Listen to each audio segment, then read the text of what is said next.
Hi, I'm going to do a quick walkthrough and show you this really cute album I made using the Memories to Cherish Tonic Studios die. What I did was, this die is made to create a book that goes landscape orientation, and I flipped it on its side and I turned it into portrait orientation, showing you how versatile this die can be. The paper is Crafter's Companion. I got it from HSN. So I did use some other dyes. I used Lawn Fawn, and these are Lawn Fawn.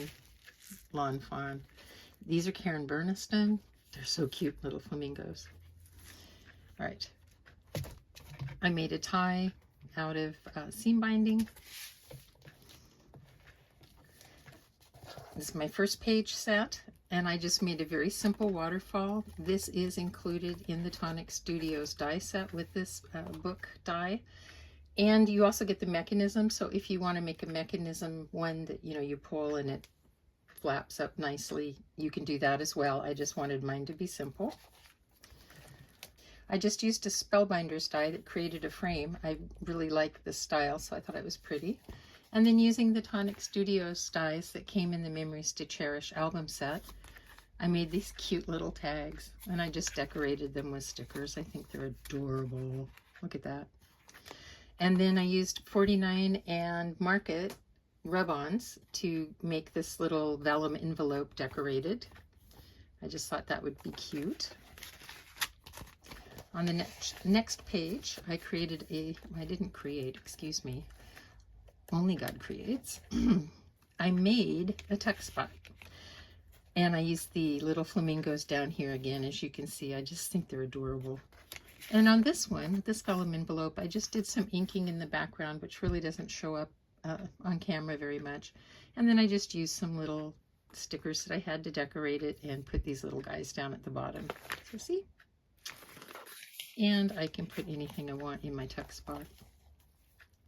This is my pull-out page set. This one gives me a lot of space for pictures and journaling. So I have 1, 2, 3, 4, 5 panels there.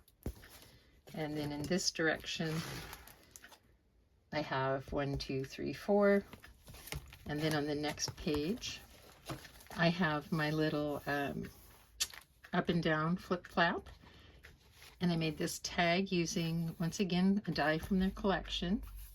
And I put I can use these as journaling tags, or I could use them for pictures, whichever I prefer to do. This is my flip flap. So we're going down and we're going up with that. And then I'm just going to put my tag back in. My next page was inspired by a swap that I had participated in. A lady named Letty had made a album page for me, and it was gorgeous, and she had done this kind of a flip-flop thing, and I really liked it. And so what I decided to do was make my flip-flop with a magnet and a shaker element. And once again, this is the same die that I used on the belly band. Way back here, it's the same Spellbinders die.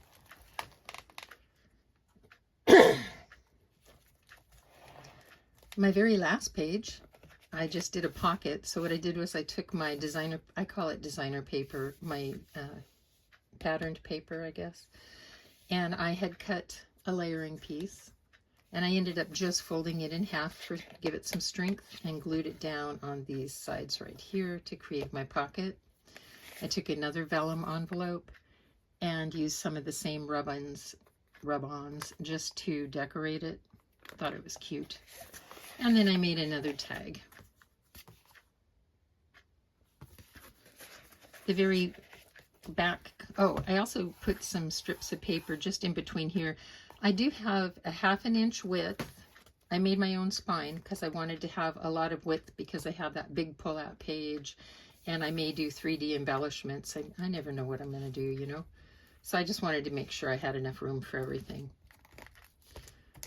The very last is just another piece of the pattern paper. It's the B side. I thought it was really gorgeous. So if you like my album, would you please just give it a thumbs up? It means a lot to me when you guys do that. Thank you so much for taking your time to watch this. I had fun making it. Have a blessed day.